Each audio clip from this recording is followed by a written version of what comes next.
That's it, we're happy with that, thank you very much. OK, standing by. Hello, young man. 1, 2, 3, 4, 6, 7, 8, 9, 7. That's what the score should have been. My mum was a bit footballer, you know. My dad was who never missed a match. Went to all the matches at Middlesbrough, was a huge Borough supporter. Was absolutely thrilled. That's the young man who's been scoring all the goals. We dictators like to talk a lot. Complex. We all like to be liked. A purist. Play it on the green grass, not in the air. Get in there! That's what I pay you for! A lover of the simple things. One thing you haven't got in football is time. And at times, his own reflection. Now, Clough, I've had enough. Stop it. Clough tells it all. Mid-70s, late 70s. He turned the average into the extraordinary. He captured that decade. The portrayal of Brian Clough in that book. But the truth is absolutely outrageous. Isn't always black and white. I would like the supreme job. It's a bit cold, isn't it? He continues to play the lead role. Who do you think you are? Brian Clough. Not my type of man. From inside the FA. There wasn't a vote, the decision was made beforehand. To the heart of the darkness at Leeds. They wanted to teach Clough a lesson. I want to be like me. From Derby to the Bernabeu and back again. Jesus Christ. Through the eyes of those who really knew. I don't know if somebody's messing about up there. This is Clough, the afterlife of Brian. This isn't work talking about this, man. This is absolute pleasure and delight for me, and I'm sure it's going to be for you. I knew he was very, very dedicated.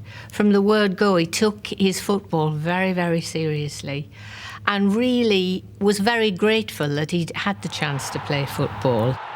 Otherwise, he said I would have ended up in the offices at ICI. It's been said the unfulfilled player made for the brilliant manager. Brian Clough scored 251 goals, most at second division level. For the chance. Yes, it's there! He played for England, but only twice in a career cut short by injury. I couldn't describe him in 1, 2 words or whatever. You know, he was our dad, and, you know, most people love their dad, so that never changes. I'm certain that situation developed, excuse me. Yeah, and this bloody thing drives me crackers. Yeah. Nigel Clough, you OK? Yeah, fine. Yourself? Tell him I'm busy. I think if you can't do anything else, then you end up as a manager. Probably it's the last resort. November 2008, Burton Albion Football Club. How long a manager now? About 10 years and 2 weeks. Yeah. Dad finished playing at 27 through injury, and he's then got to provide for his family for the next however many years.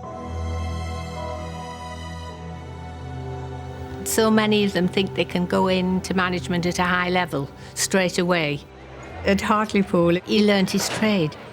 He said, you've got to learn to sort of work with, not as talented players first. This experience is very, very valuable. Well, if it is valuable, I've had a hell of a lot. I didn't really get to know him until he became a manager at Derby County. And then I used to go to matches and see him after the match. And then we'd go home for a bit of supper, and he used to be the cook, actually. He was doing the cooking while I was talking to Barbara. Good friend, Geoffrey. Yeah, he's great. Yes, I like him. I tell everyone he's a pussycat, really. These are the best things that's happened to me in my life. When you come home, you get things into perspective, and I'm afraid, it fades into the background very quickly when 3 of them are on my tummy. So, journalist just asked me, in actual fact, how are we going to prepare for the League Cup against Leeds? Well, it's an absolutely ridiculous question, because the very fact we're playing Leeds is preparation enough for us. He wanted to fashion a team that people would enjoy coming to see. Good football, played in the right way. Within 2 years of Brian Clough's arrival, Derby County were second division champions. He's a young manager, he's a hungry manager, and then he's got someone called Peter Taylor who actually ends up being a fantastic judge of which are the right players to be brought to the club to do a specific job. Hold it, hold it! I intend to go with Brian Clough to top of the tree, and we'll start at Derby. In Brian's eyes, he spoke the truth. You just beat me back into the field by about 5 yards. Because if you'd have been bloody standing there when I got down, you'd have been over on the right wing. And if you didn't like it? You didn't last long. But how do you react, though, when someone from your playing staff comes in and says, boss, I think you're doing this wrongly? Good, well, I ask him which way he thinks it should be done. We get down to it, and then we talk about it for 20 minutes, and then we decide I was right. I think you need dictators, but if you've got a good dictator, who's going to complain? What similarities are there? Discipline, you know, how the players behave on the pitch, how you treat the players, how you look after them, and what's expected of them. Whatever job he'd have gone on and done, well, if it hadn't been football management, if he'd have stayed at ICI, he'd have probably ended up running ICI along with the same principles as he did with football. The things that are hard work to other managers are not hard work to me. The discipline side of it and the training, the coaching, these are not problems. Oh, here they are, the usual suspects. Hey! Got a bit of a dead leg. Yeah, a big tough centre-half with a bit of a dead leg. Goodness me. Oh, you are a bloody disgrace! Now get with him! For missing the target from there, you want bloody shooting! Brian didn't do what you'd call normal things. Oh, it's bloody rubbish! It's rubbish! We used to stay at the Midland Hotel on Friday nights, and Brian would walk in with a tray of beer. The normal punter at the time would have been shocked, but that was Brian. He just walked in with it with a tray. There you are, lads. And the basic idea for that was to prepare us, relax us for a football match the following day. Get in there! That's what I pay you for! Many people who didn't know him thought he was just loud and brash. He wasn't. You couldn't have the amount of success that he had as a player and then go on as manager without being bright as a button. Good managers make good sides. There's no such thing as a side making a manager.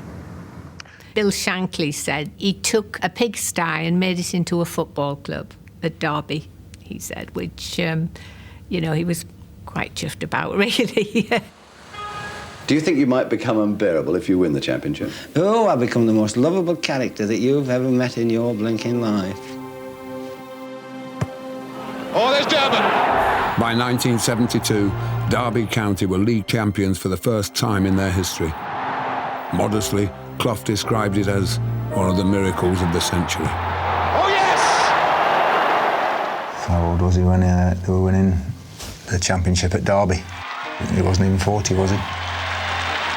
To put that into perspective now, there's very few younger managers doing that now, you know. Thanks very much, yeah. Another agent. They were heady days, and Brian loved it. And I think there'd have been probably a lot of managers who would have disliked the fact that Brian Clough had won the First Division. I'm conceited in respect of having got a side like Derby from where we were. Certainly. And worked bloody hard for 4 years and got them to where we are now. If he had a big head before, it was 10 times bigger afterwards. I think conceit and arrogance is part of a man's makeup. Perhaps I've got too much. He's probably the most charismatic manager that the game has known. I accept the point that I do not know every single manager that has been in Brazil or Portugal, but Brian Clough would say, well, who cares? My guest tonight is Brian Clough. The press christened Clough Old Big Ed. In the early 70s, he was much more than a back-page lead. Football had its first TV evangelist. He became massively big at the time. Not only that, he was worth listening to. God gave us a bit of ability to kick a ball about on a football field, and we tend to forget everything else. And then suddenly at 33, 34, we're out of it, and we don't quite know how to fill the gaps. Well, this is lack of education.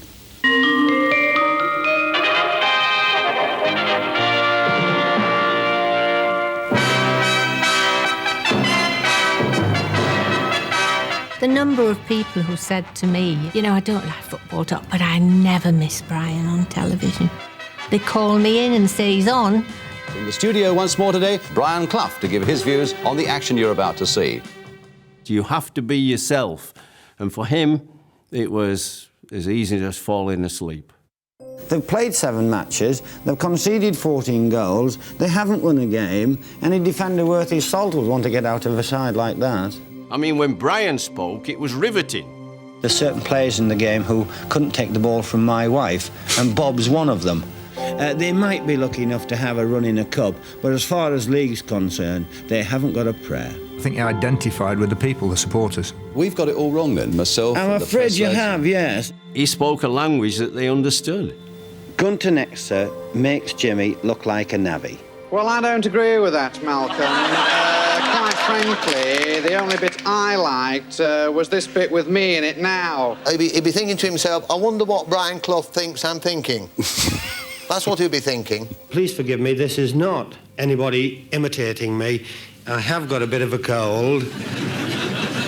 And I do bloody talk like this all the time. Arrogant? Yes, but what's the difference between superconfidence and arrogance? Cassius Clay was arrogant, but we loved him because he was bloody good at what he did. And we're delighted to welcome Muhammad Ali, particularly as he has something rather important to say to all big match viewers and to one contributor in particular. There's some fella in London, England, named some Brian Clough, some soccer player or something. I heard all the way in Indonesia that this fella talks too much. They say he's another Muhammad Ali. There's just one Muhammad Ali. I'm the talker. Now, Clough, I've had enough. Stop it. Well, are you going to stop it? No, I want to fight him. I'd sort of sit, you know, ready for what he was going to say, you know. I wasn't... We sort of got used to it, you know what I mean? My mum says to me, why can't you be like Bob Wilson and not upset anybody, and Bob doesn't swear and Bob doesn't do that. And, you know, if she's not careful, I shall just renege completely, and my mum will have a new son and they'll call him Bob Wilson Clough. Peter once said to me that we've got to win football matches because of the things that Brian says. He would say things about his bosses or the FA or whatever that the man in the street wanted to say, I think, half the time. You stop Brian Clough talking, he might as well cut his right arm off. Sadly for Derby County, club chairman Sam Longson was not amused by his manager's natural gift for upsetting the establishment. And the chairman. Come on, let's get down to sanity. And in October 1973, an increasingly tense relationship unravelled into the end game. And that's all, gentlemen, at this stage. No questions, whatever. Well, he resigned at the finish. There was an argument, and then Brian and Peter, I think, actually signed letters of resignation, which was obviously a bad move. Do you see this as a personal... To Clough's astonishment, the board accepted his decision. I resigned and they've accepted it. I think one of the points was that he was spending too much time on television. Brian was never going to be told, certainly by his chairman, what he should be saying in football. And it was sad. 2 men who respected each other initially should fall out in the way they did. Brian, why have you resigned? There's not enough time, there's not enough film, there's a million reasons. It's the biggest mistake they made, him and Peter. There's no doubt about that. Will you stay with Brian, do you think? Yes. Whatever happens? Yes. Mr. Clough! Go in! That night, Brian Clough was back on TV. If you've been wondering what this is in my hand, it's a nail. And it's either going in Poland's coffin or it's going in Sir Alf's. Do you remember the goalkeeping exploits of the Polish goalkeeper? Then he proceeded to knock England out of the competition. Hunter, right foot! But he was absolutely adamant he wasn't a very good goalkeeper and called him a clown. That other clown at the other end. Brian, you keep calling him a clown, but in fact that fellow has made some fantastic saves and he's kept England... But that wouldn't have worried Brian Clough one jot, you know. 3 days later he would have been still saying he was a clown. It's only opinion. Makes the world go round.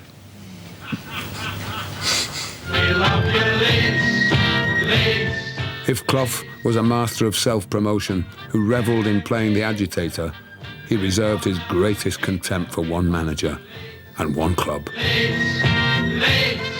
What did Brian Clough think of Leeds United? Hate. disliked them immensely at the time, disliked the manager, Don Revie. Steady! Yeah, hated each other. I think they sold themselves short as men and as players. He didn't like their methods, their way. They did have quite a reputation, didn't they? Dirty. Dirty Leeds. I mean, that's what people say, yeah. Giles, a two-footed tackle. Brian Clough's attitude towards the Leeds thing was that we were dishonest. The book is coming out, and Leeds don't like it. I would say that the villain of football is the one that does the most things wrong. Well, I don't think Leeds ever got the credit for playing the type of football that they played. I mean, I played in a Leeds team that played as good a football as any Brazilian team or any team I've ever done. A goal! A typical Lorimer effort. I think they could have been a little bit more loved. He wanted them to keep up the standards that his teams would keep up. He had a point, didn't he? When you looked at Leeds' disciplinary record? Yeah, of course. Well, in life, I don't think you find the nice guys win very much. Yeah, the bloke who pinches £2 million will sit back in his bungalow in the Bahamas or wherever the hell he goes and says, well, I've been an out-and-out thief and I've had the most success. It just depends which standard you're looking for. Might get caught, though. Yeah, well, Leeds have been caught a lot of times. But in 1974, the league champions needed a new manager. Leeds United directors announced that they have accepted the resignation of Mr. Don Revie to free him to accept the appointment as England team manager. And rumour spread of a marriage made in hell. I want to be associated with the best players in the best club, and Leeds are just that. We were rats to Brian Clough. He couldn't stand us. I read it. I was quite horrified. We shall be back in just a few minutes with Brian Clough. See you then.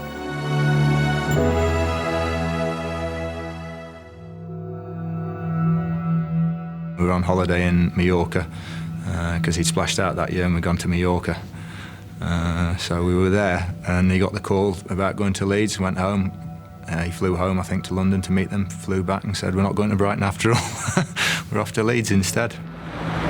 July 31st, 1974, and only seeing was believing. This week we welcome Brian Clough to Leeds in his new job, manager of Leeds United, successor to Don Revie, and the man in charge of the Leeds machine, the most successful combination in British football. Brian, this way. It would be like Arsene Wenger taking over the job at Manchester United. No, that is extreme. It's not extreme enough. Oh, crikey. I mean, there would be no equivalent today, I'm afraid. Brian! You couldn't get a more controversial appointment at all than Brian Clough going to Leeds at that moment in time. It really was major. Significantly, Clough's partner Peter Taylor had decided to remain at 3rd Division Brighton. I practised at Headingley that morning, and after lunch I went down to see him. And there was zillions of people and camera crews. I've got work to do. Will you please let me get on with my work? Yeah. Then we went into his office, I had a cup of tea and sat down chatting to him. The first thing he said to me, he'd looked at the age of the playing staff. They were all beginning to get old. So although Don Revie had a very good, successful side, he could see that this couldn't go on. He could see things very quick and he could get to the point that mattered. And obviously the Leeds players didn't like that, did they? Leeds have always sold themselves short. They've been champions and they've not been good champions. He probably thought, I can go there and I'll change them. I think Brian Clough worked in a certain way. He had to dominate you, and you had to defer to him. And once you defer to him, then he'd start building you up in his own image. We're waiting for him to be controversial and outspoken, and we certainly weren't let down, that's for sure. I don't think it will take them long to realise that I'm a very, very honest manager. I think they will have realised that already. That's when, of course, we had this meeting of the players where Brian was strong and very abusive, really, to most of the guys. He came in and basically ripped into everybody. You've won your medals, be cheating. All the medals you won, you can get them and throw them over there in the bin, which didn't get off to a good start. The lads were totally shocked. I mean, we knew he'd be outspoken, but we didn't think it'd be anything like what he was. And you've got to remember, these players had won the league in style the previous season. If he had any hope of getting a relationship going with players like that, influential players in the dressing room, it was gone within a day or so. I was still hearing about Don Revie talking to the players, and I knew Brian had been very critical of the Leeds players, but I surmised that, they might give him a chance. There's no doubt who's in the hot seat. It's the new Leeds United manager, Brian Clough. Yesterday, under Clough, Leeds made their worst start to a season in 15 years. telling us, I hope, what went wrong. The Leeds machine had lapsed into malfunction. He's in with the shot and he is 3-0 as the crowd erupts. Those goals, watching them again, they've caused me as much pain as it did yesterday. Things that he'd said about Leeds United, certain players resented it, and we're not going to play for him. And I don't think they did play for him. They did everything they could to get him out. What were the players thinking at the time? Oh, out. I don't think there's any doubt about that. He didn't expect quite the hostility that there was.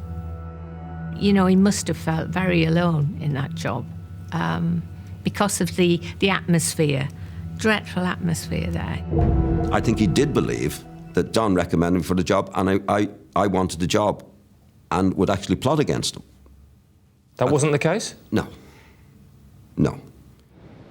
Brian Clough's attitude to football was the complete opposite to the attitude that was there at Leeds at that time. And I think it was a clash that neither of us could understand. Everybody's got something they hate in life. My personal, I don't like rats. I can't stand rats. I think we were rats to Brian Clough. He couldn't stand us. It was bedlam the first couple of weeks. There's no doubt about that. There was nearly anarchy at the football club.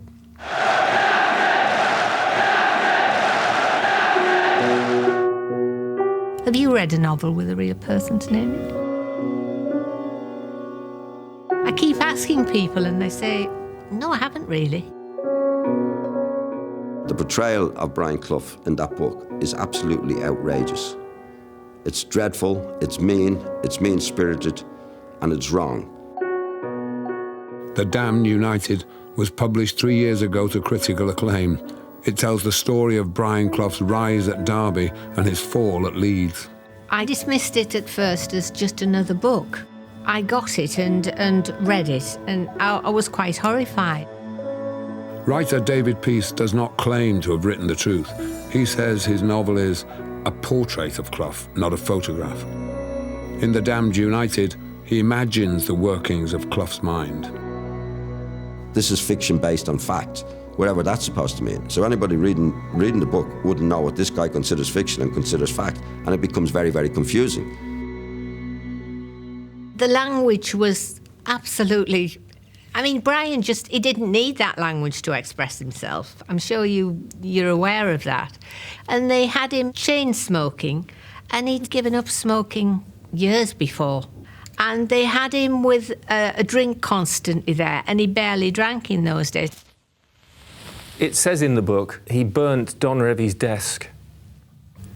Well, we were supposed to be there, I think, me and Simon, that day. We'd have remembered if there was a bonfire going off, because we quite liked bonfires when we were young, so we'd have certainly remembered that, and I don't remember any of that. Now, when you look at the cover of the book, he's leading Leeds out. Well, you just have to look at him. He's a picture of youth and health and fitness, and it just doesn't square with the picture in the book. I think it behaved him as a raving lunatic in the book. It was totally outrageous. And I think the hurt that he's caused the Clough family through that is dreadful. He's just taken it on himself to write this book, this awful book. Then I heard they were making a film. In The Damned United, the movie, Michael Sheen stars as Clough in what's been called a more flattering portrayal. There would be no Derby County without me. No league title, no champions of England, not without Brian Clough. I think our view was that we needed to make a slightly different kind of take on Brian Clough than David Peace's. The first thing you can do for me is to chuck all your medals and all your caps and all your pots and all your pans into the biggest f***ing dustbin you can find. We were able, in a sense, to push a lot of the darkness out of the movie and make a movie where the narrative is very, very clear. Yeah, this fella talks too much. They say he's another Muhammad Ali. Now, Clough, I've had enough. Stop it. Are you going to stop it? No, I'm going to fight him.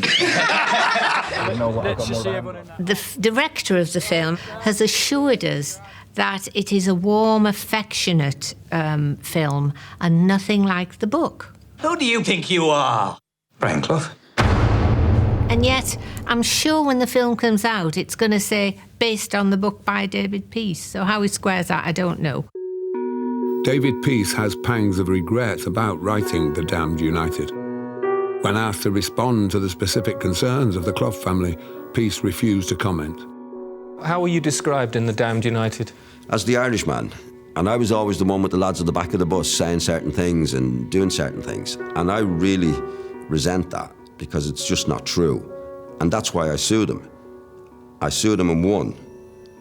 It's no coincidence that the main characters in that book, whether it be Brian Clough, Don Reevy, Billy Bremner, all passed away and couldn't take the legal action I took. He's not here to defend himself, is he? You know, you can't... That was the legal thing. You can't libel the dead.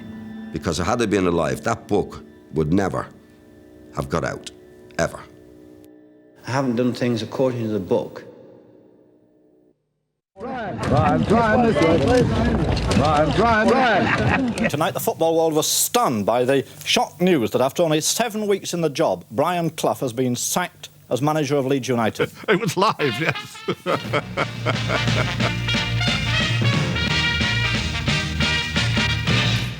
Sacked after only 44 days, it was Clough's intention to depart with a flourish. That night he faced the cameras and his biggest critic. It just went like magic from the moment they came in. Brian said that there was no warmth in the club. Now that really shook me.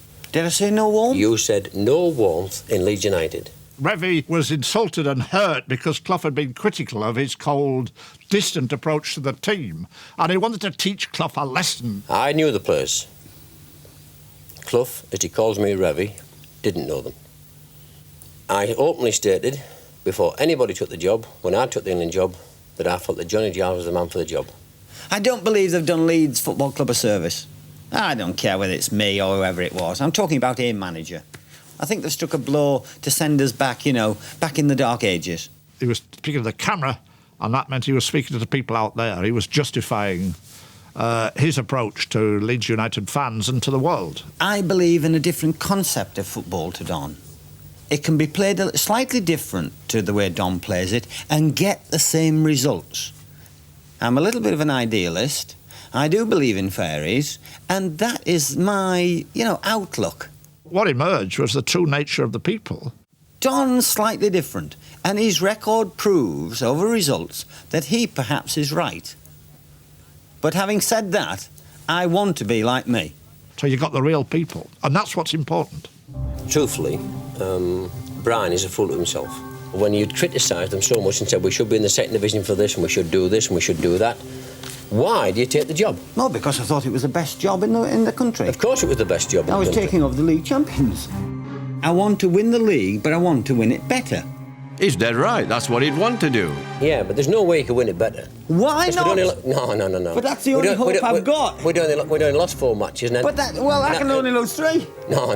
There was no way we could have won it better. No, I don't think so. He wouldn't see that as belittling Don Revie. Didn't see that at all. It wasn't meant as a criticism. I wanted to do something you hadn't done. It'd be the same now if it was a Manchester United situation and somebody, take over from Sir Alex or whatever. He'd want to do it differently, and if at all possible, better. I believe it's a fraction whether you took the England job or had another shot at the European Cup. That is totally true, because I was so involved with the players and everybody at Elland. Good lad. Now, I wanted to do that, and I want to do it better than you. You can understand that, can't you? Yes. Clough was Kennedy, new, bright, brash, and Revie was Nixon.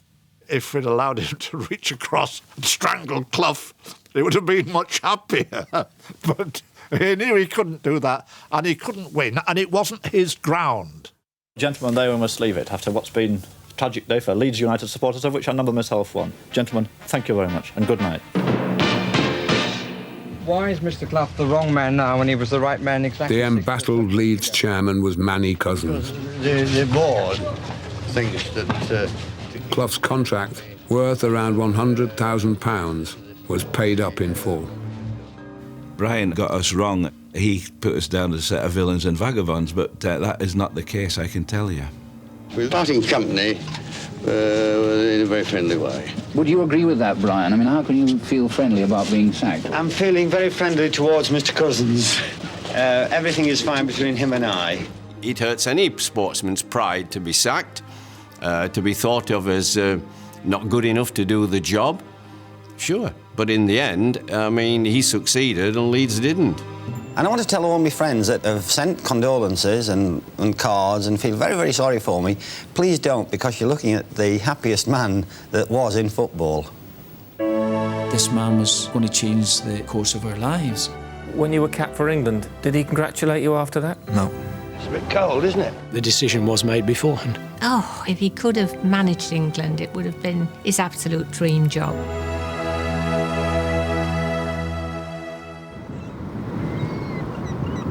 October 2008, Liverpool.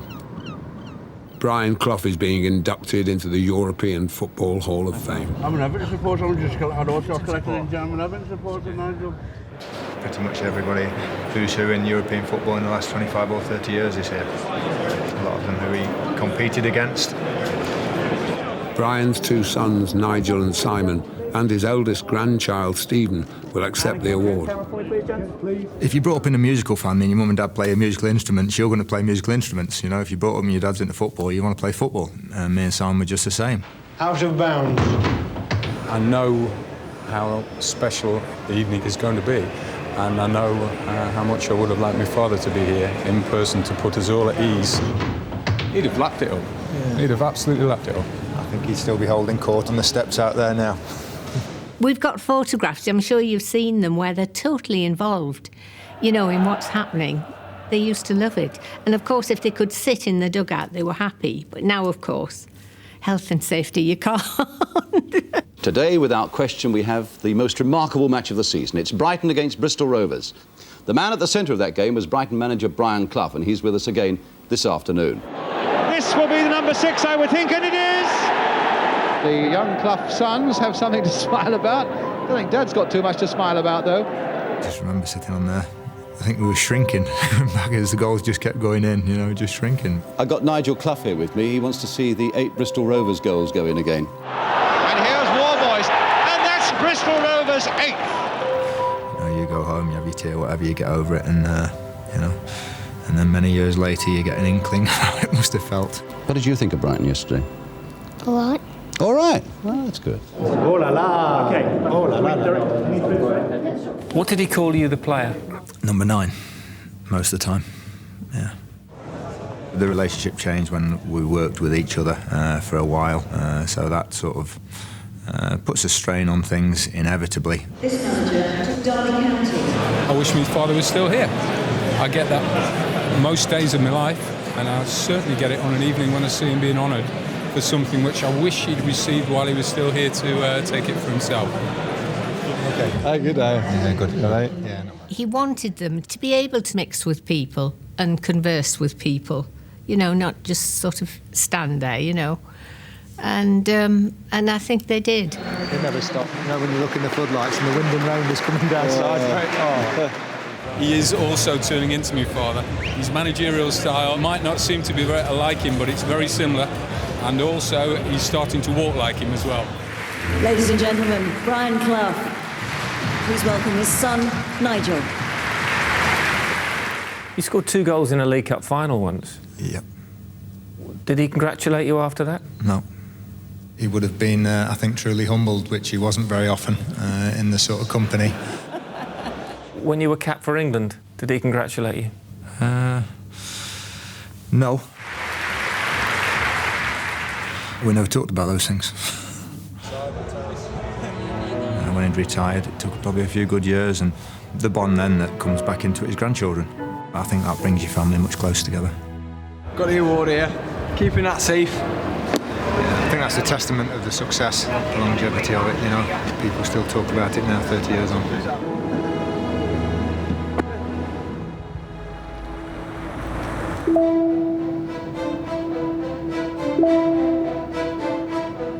Did you ever consider that you would never return to football? Oh, many, many times. I'd had such a good time, or was having such a good time, making a success of my marriage and my family life. It was utopia for me. You have to be a bit mad to be a manager. I'm sure you agree. Brian! 4 months after being sacked by Leeds United, Brian Clough became the manager of Nottingham Forest, a run-down corner shop of a club struggling to stay in the second division. He came in 1975, January, a really cold morning in January, threw the coat off to the side in the dressing room and said, right, well, we're off to work. But we weren't thinking that day that this man was here going to change the course of our lives. The arrival of Peter Taylor certainly switched him on, 100%. If you trace our career back, whether it be at Brighton or at Derby, there was always plenty of goals, Gary. Normal services now resumed. I mean, this is not a 7-day wonder. We've always produced goals. O'Neill wins it. Clough's squad was a mix of steady pros, Oh, yes! unfulfilled talent, Robertson got his cross in, does it touch? And it's in there! and bad boys. They were transformed by a unique brand of man management. Something about him, the aura about the man, it can make you do anything. And Kenny Burns takes the trophy to lift it to the Forest fans on this night. He would give me the big, you know, the old AOK. It was like a pat on the back from Brian Clough, and then when you do that, you want to get another one. Oh, what a goal! What a beautiful goal! John Robertson!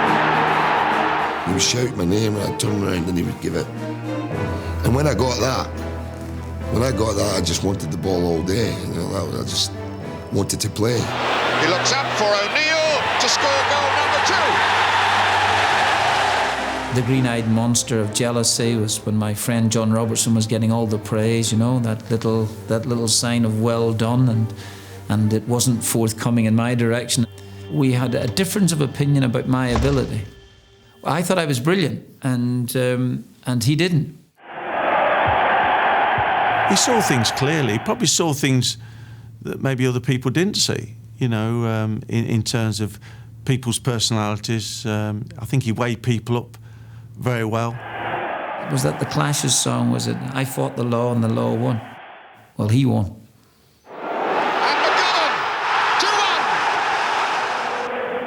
2-1. 3 years after his arrival, Clough became only the second manager to win the league championship with 2 different clubs. And then he signs the world's first £1 million player. Yeah, and he did, and he played him on the right wing. Trevor. 500,000 was the record at the time, so I actually doubled it by going for £1 million. I had my best suit on, collar and tie. He had his squash racket in his hand. He was dressed for the occasion, wasn't he? I put that there just in case he makes a balls of it. No, just... They didn't know from day to day what he was going to do, what he was going to say. Young man, to be the best in anything, it's got to be very special. Get your hands out your pockets. Yes, sir. He believed in that, I think, keeping them on their toes. And I think they loved it. I do. I think they absolutely loved it.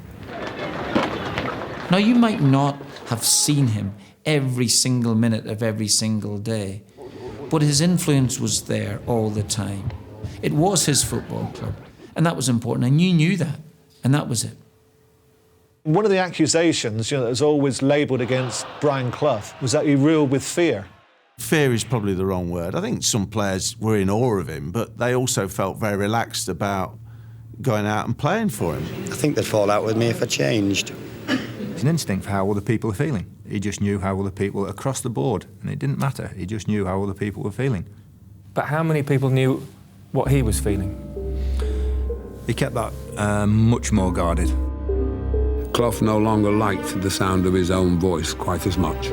You used to enjoy being in the limelight. I thought it got out of hand a little bit. He was more reclusive. I decided, to concentrate on running the club. Achievement brought less pleasure and more pressure. He'd be sitting, you know, and you could see his mind ticking round. He used to say that the most important job a manager does is picking the team. You know, every Friday it was, you know, quite tense. You know, when you're in your late 30s or whatever, you know, I think he felt he could take on the world. And, you know, as time gets on, that diminishes slightly. But nobody ever got a hint of that, the vulnerability of it all. We don't hide anything here. We reduce things perhaps to a little bit of simplicity where other managers might, you know, find them complex. I think he felt the responsibility of everybody else, really, more than, well, he did. He felt that responsibility of looking after everybody else more than himself. I can understand that, the pressure mounting on him, because once you achieve something, expectations levels from everyone else is higher, and they expect you to deliver. Now Battles! Going all the way, Battles! You wanted to please him. You wanted to go out and do your utmost to please him so that he would have that respect for you that you were craving. His need to know that you meant something in his life. If it means abiding by a few little rules, and if we have discipline running right through the club so they can come back at half-time and win cup finals, then they want me every day of the week. But what Brian Clough wanted most of all was the supreme job. He spoke what he thought was right. If you do anything wrong against that mob in there, it don't last 5 minutes. I think the establishment in any field are frightened of outspoken people. They don't just look at your CV, how good you are, and what you might achieve, how you might handle the players. They look at how they might handle you. December 1977. England manager Don Revie had defected to coach the United Arab Emirates. The national game needed a saviour. Oh, if he could have managed England, it would have been his absolute dream job. But now we come to Brian Clough, and I know it's delighted the whole big match team to see just how the mail has flowed in about him in this last week, and a swing to about 95% in favour of the fella. Brian Clough was the public's choice. My man for the job has always been Brian Clough. I think Clough and Taylor have all the qualities needed at this moment. The choice of a huge percentage of people within football. Unanimously. It was Brian Clough first, second and third. There was no contest. It wasn't a campaign, it was a rubber stamp. They were saying this is going to happen. I was called up for an interview, and the other two there were Bobby Robson and Brian Clough. Brian thought, well, where's the time the rest of us coming? Because he was the right man for it. It's never been heard of someone walking out of the England managerial position. It was an unbelievable opportunity, you know, for the FA to appoint the best manager in the country. And that was Brian Clough. It's a bit cold, isn't it? He had a certain amount of hope that it would sort of go well. I've always liked the England job, or even, you know, I'm delighted to have even been associated with it, because I didn't get to this stage last time. We sat there in the entranceway at Lancaster Gate, and I remember an elderly gentleman coming in and started to go up the stairs, and he waited a bit, puffing and panting a wee bit, and Cloughy said, hey, do you think you can manage those stairs? You might as well get the lift. I don't think you'll make it to the top. And I thought, oh, that's a good start, because he was on the panel that was going to interview us. And so that was one vote down before he got in the door. He thought, and he's always thought, all his life, that he gave a good interview. He would think, I'm not bothered if you like me, just respect me. Management's essential in any football club, however big or however small. And I feel the Football Association should have the best manager. And please don't ask me who that is. All I know is that he gave his best, and he thought he'd gone well, met what he thought was reasonable men, and he was delighted. However, according to the man who headed up the FA's press office, the interview process was flawed. Just turn around on the steps to go. Ron Greenwood actually wasn't on the candidate list. Why? Well, presumably because he'd already been lined up. So before Brian Clough and the others walked through that door to be interviewed, Ron Greenwood has already got the job. That's the conclusion that I draw from it. No actual mention of Brian Clough, but the chairman reported that he hoped that the decision of the electoral committee would be announced on Monday, the 12th of December. Who didn't want it to happen? Sir Harold Thompson. Everybody was scared stiff of him. And very few people had the intellect or the strength of character to withstand him. Everyone said, oh, they'll be frightened of him. And of course they were. Could you explain your reaction when you were telephoned with the news? I heard it on the wireless, actually, just before we went into lunch. So it was a nice occasion, yes. There wasn't a vote. The decision was made beforehand. The chairman would have said, I want to appoint Ron Greenwood, and they would have agreed. Was that the way that Sir Harold Thompson behaved? Yes. The electoral committee wasn't a standing committee, and therefore its minutes are not recorded. So what is said in that meeting remains in that meeting? Absolutely. That's the way things were done. Who would have been your choice, Laurie? Cloughie. Yeah, Brian at that time. Brian Clough.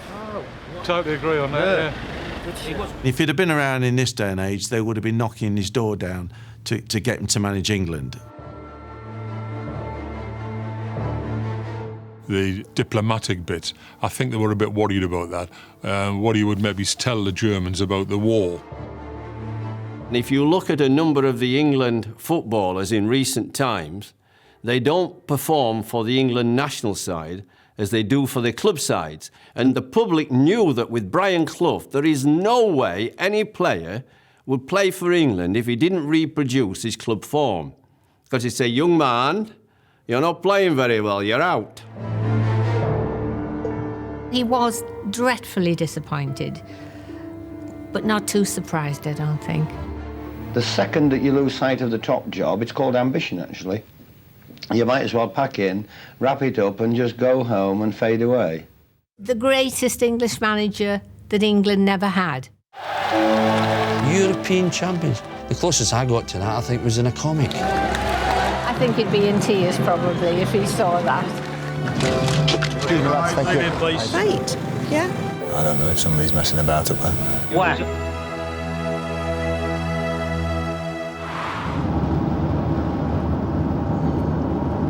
Nervous, excited, daunted.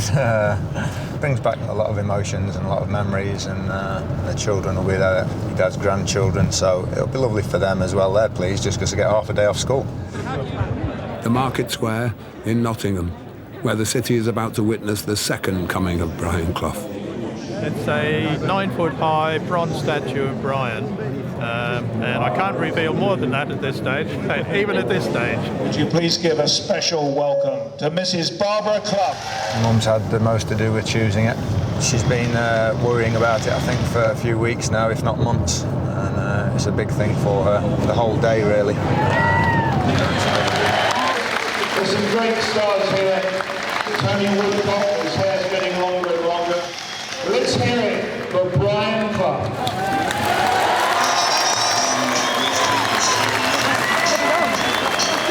Make me feel there are songs to be sung. Bells for £70,000 contributed by the people of Nottingham. Can we have the next group, please, which is the immediate family, which is grandchildren and... It's like a wedding. So young. I think he'd be so pleased. I think he'd be in tears, probably, if he saw that. You know, I'm sure he will see it. Don't you think the position's good here? Yeah, it is the way with the buildings as well. And, yes, yeah. I think it's wonderful. In many years to come, there'll be people in Nottingham who are walking around, tourists from maybe, I don't know, England, different countries, who say, you know, who's that fella there, who's that statue of? And somebody just might explain, you know, who it is and why it's there.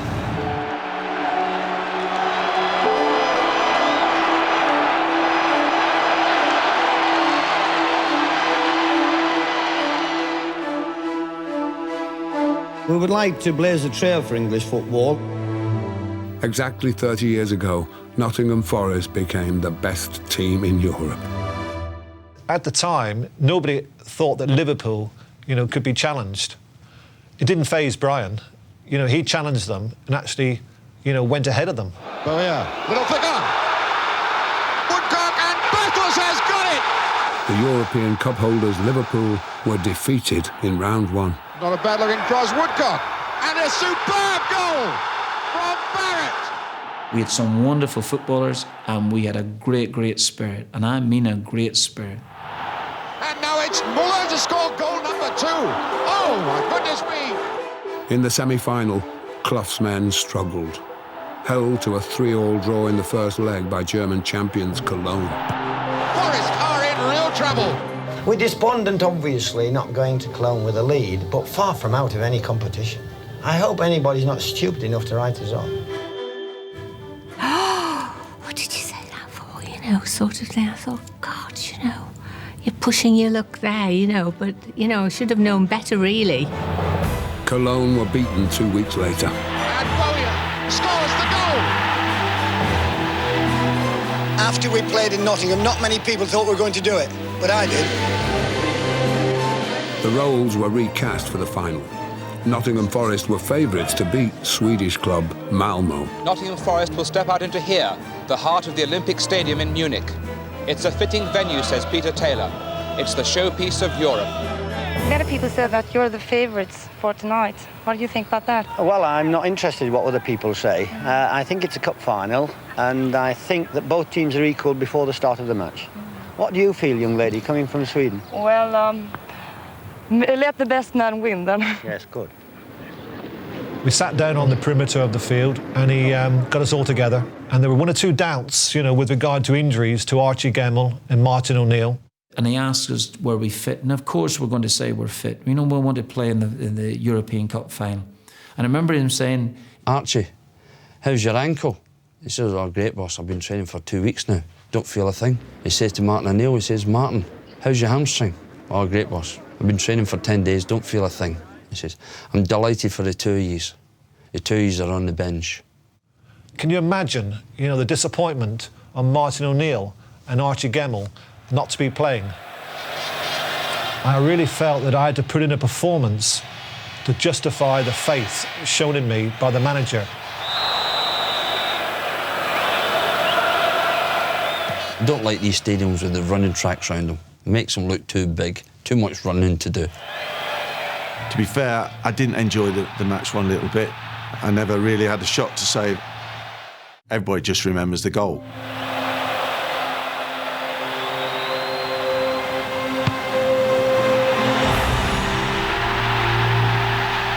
Still to this day is the greatest moment of my career. To play in your first game in Europe and to score the winning goal, that's what dreams are made of.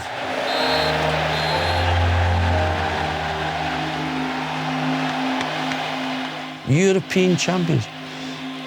The closest I got to that, I think, was in a comic. He says, after the game, I don't want you going back home like a load of ragtags. He says, I want you all smart. Because when we get back in the country, I want you to look like a football team, not a load of jaded rock stars after a night out. And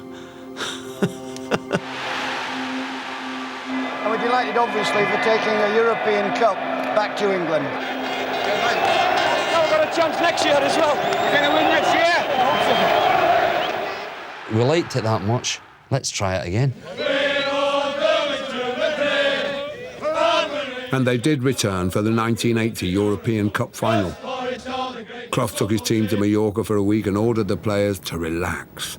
There was no curfew and one training session on a roundabout next to the team hotel.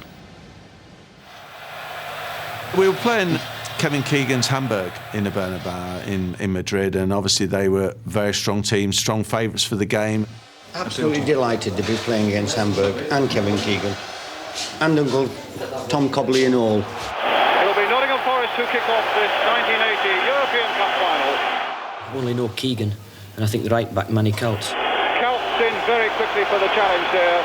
We've got a little fat guy that will turn him inside out. John Robertson. Yeah, very talented, highly skilled, unbelievable outside left. He'll turn him inside out. The ball will come for Robertson, and now maybe he'll have a chance to attack Celts.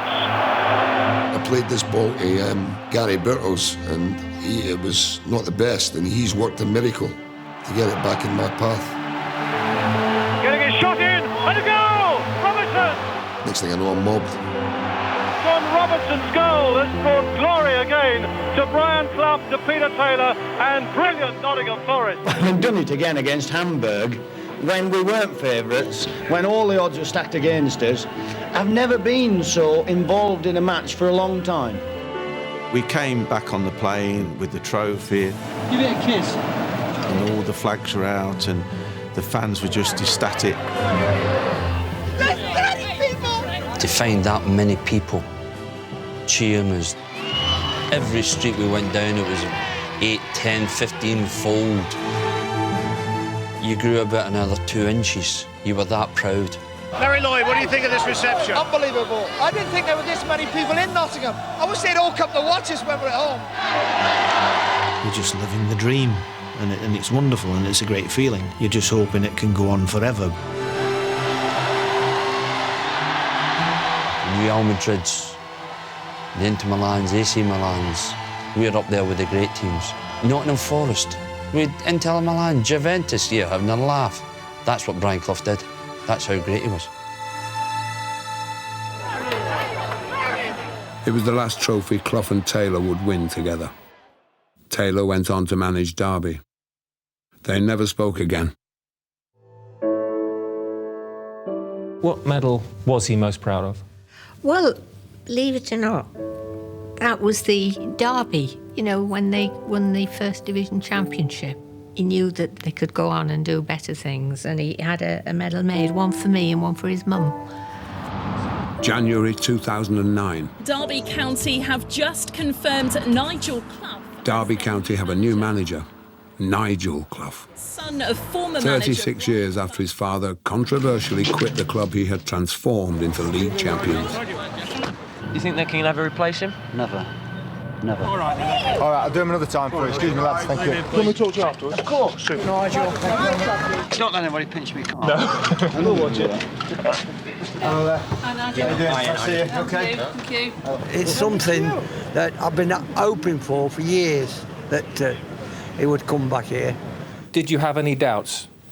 Oh, plenty. How do you try this? It would have been easy to let your heart rule your head. So we all discussed it, the family obviously, and tried to sort of look at it without the emotion as much as possible. It fits? Hi, John. Jesus Christ, any more? No. People say, oh, he isn't like him. Look at Pratt standing here. No, go on. But he certainly is as far as football's concerned. And obviously brings back memories for her of arriving in Derby 40 years or something ago. You've made a lot of Derby County fans very happy. I hope we can on the pitch. Thank you very much. Pleasure. It is with a certain amount of sadness the Board of Directors have accepted the resignations of the manager and assistant manager. Clough's fallout with Derby and Chairman Sam Longson became national news. Can we ask you your reaction then to what Mr. Longson's been saying? One of nausea. A protest movement demanding his reinstatement gathered 30,000 signatures. If they want Brian Clough back, they will get him back. It was something that shook, I think, not just him, but it shook the whole town of Derby. Oh, I think it's terrible. You think the club will come to an end, I think? A letter signed by the team demanded the board change their decision. We had to show our feelings somehow, and the feelings obviously is that we want Brian Clough and Peter Taylor back at Derby County. But one brief appearance at the baseball ground was the closest Brian Clough came to a return. I feel sure that probably Derby County, instead of Nottingham Forest, would have won the European Cup, maybe once, maybe twice. Can you tell us why you resigned? Some fans never forgave their club. Hi there. Until now. Welcome. Thank you. And supporters here who will talk to you about it as though it was yesterday. And a lot of them are still affiliated with the club because of those days. It's magnificent. I wish I had my boots. Do you? And give me right arm to play on there. There's nothing we could do with you as well. What we want here is to get the Cloughs back into Derby. I don't know if somebody's messing about up there. Fate. Yeah. It's just like it's happening all over again sort of thing. These are the best things that's happened to me in my life. They'd have probably said something totally unpredictable. Where do you go from here? Where do I go from here? Yeah. Going for my lunch. You get off home for yours. Tried to imagine it, and I hope it would be a positive response. Please give a big Derby County welcome to our new manager, Nigel Clough. That is the last question. Thank you very much indeed.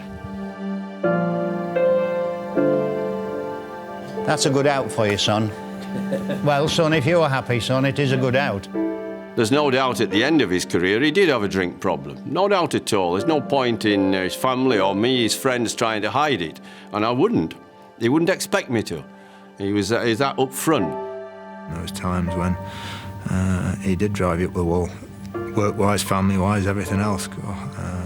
Far from perfect. You know, we dealt with him as best we could as a family. And these days where people split up at the drop of a hat, you know, they were of the age where you got through things and you stuck together. Would have been nice if they just had another sort of 10 years together, something like that. Would have been nice into retirement, you know.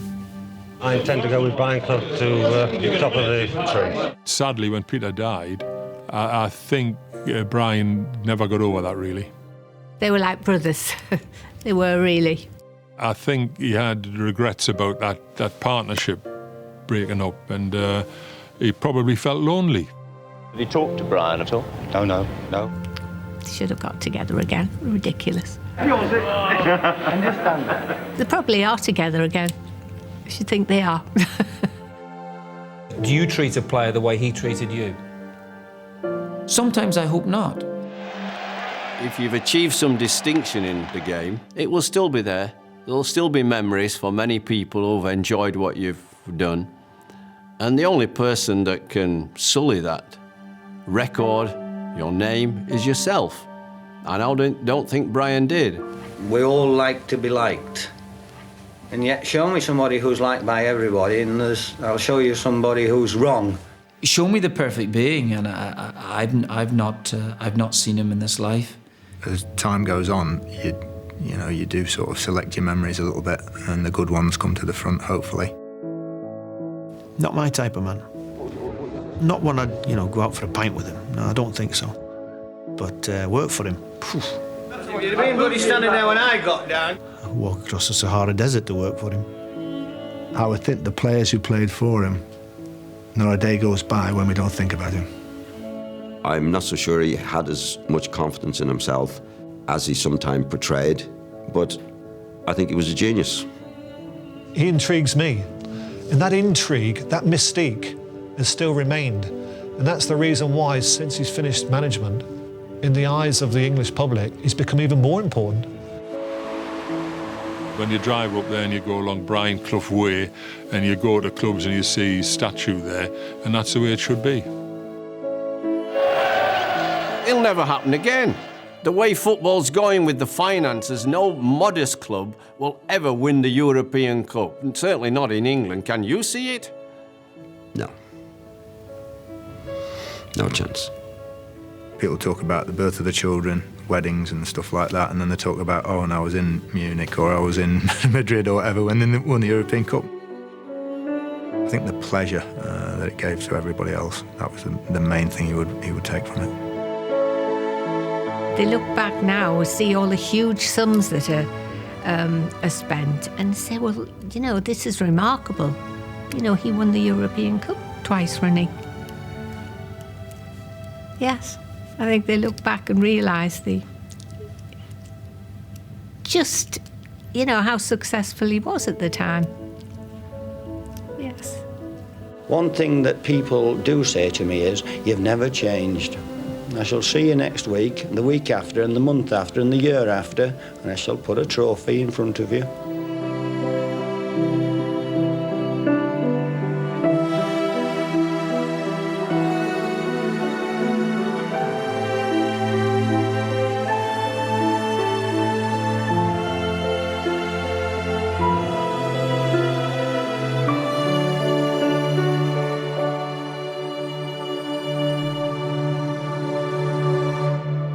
Brian Clough, thank you very much indeed.